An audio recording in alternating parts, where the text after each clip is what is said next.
Hello again, everyone. Jonathan Kenins here from Massive Gold Blueprint, and this is your pipeline of the day. And today's pipeline is Mountain Silversage. So this is a herb that sits in a group that I call the Tier 6 herbs.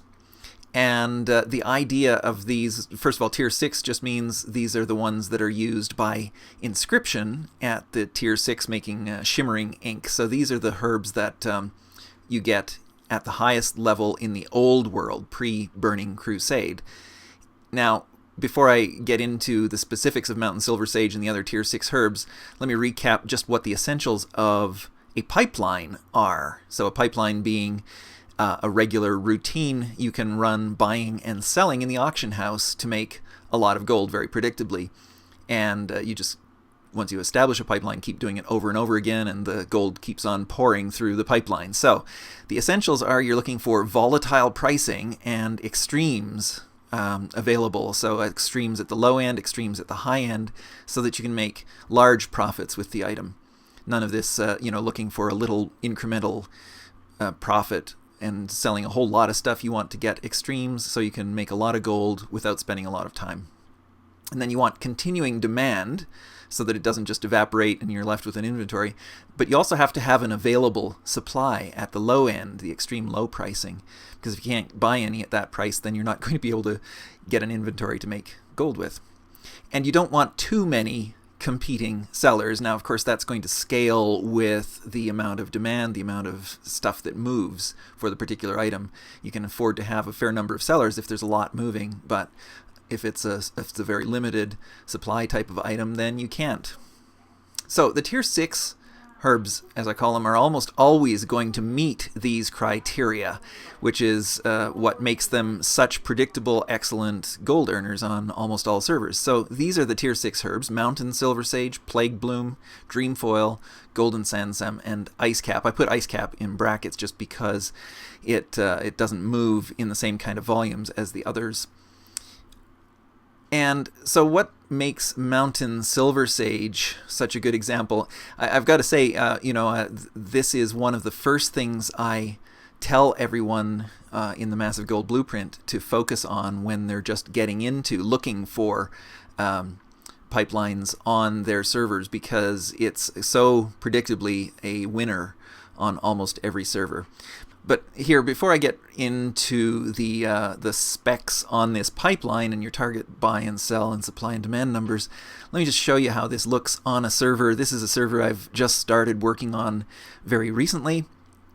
So if I do this is the Auctionator buy list for herbs, and you see Mountain Silversage is coming up with a fair quantity, but not a huge amount. This is the entire stock that's in the auction house right now, and you see the price ranges per piece from 1 gold up to a little over 2 gold. And what makes that interesting is that if you have a look at Bean Counter, let me just pull up Mountain Silversage in Bean Counter to show my actual transactions over the last short while. Here's a bunch at the price you're seeing right now that I've been buying. So you see a 150, 158, and a stack of 10 for 225 each. But here's my sell price. I'm selling in stacks of 5, and my unit price is 556. So more than a double on these. And so that's what I'm looking for when I talk about extremes. And so if I look through the rest of the Tier 6, I mentioned also Plaguebloom. So again, you're seeing pretty characteristic. You can sell Plaguebloom easily at the same price as Mountain Silversage. And the price right now for buying is not quite as low, but there will be opportunities. Golden Sansam, very low price at the low end. Golden Sansam usually doesn't work out quite as well because it tends to be in oversupply, even though there's good demand for it.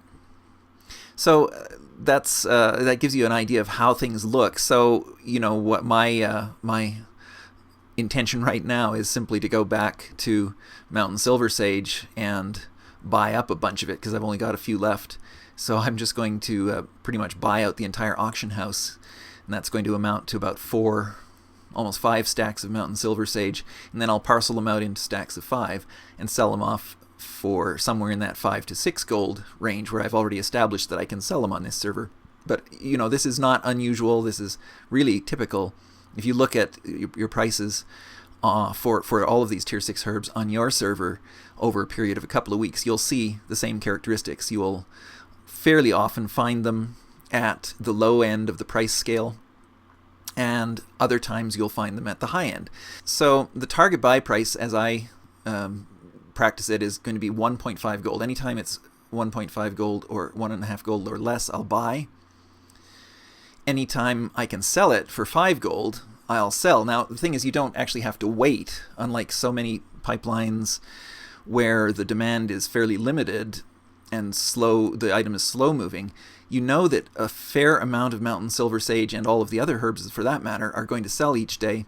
So you can afford to put your stuff up at the price that you know is a selling price that people will absorb, and you don't have to undercut at all. So your recommend stack size of 5, stacks of 5, and somewhere in that 5 to 6 gold range.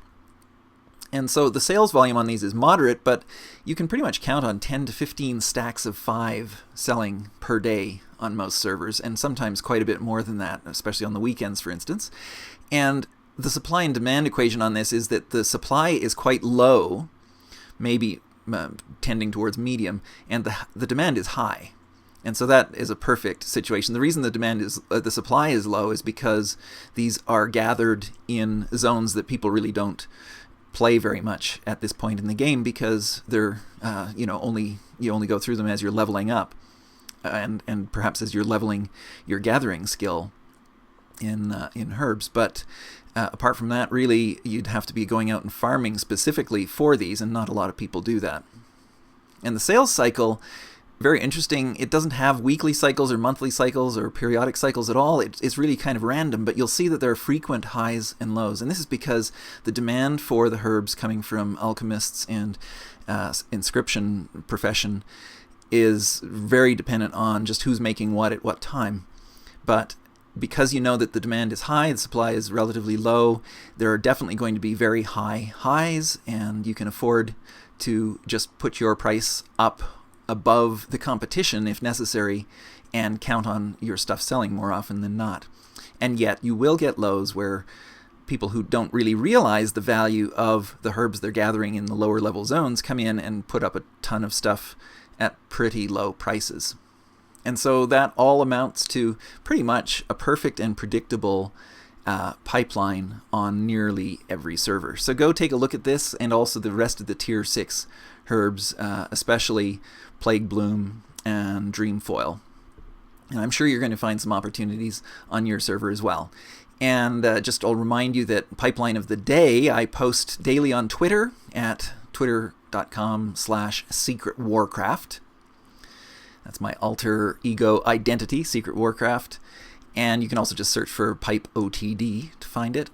And if you want hundreds more ideas and specific blueprints for pipelines and making massive gold profits, then just get my complete blueprint method. It's a whole system laid out in great detail on videos, and you can get it at massivewowgold.com. It's called the Massive Gold Blueprint.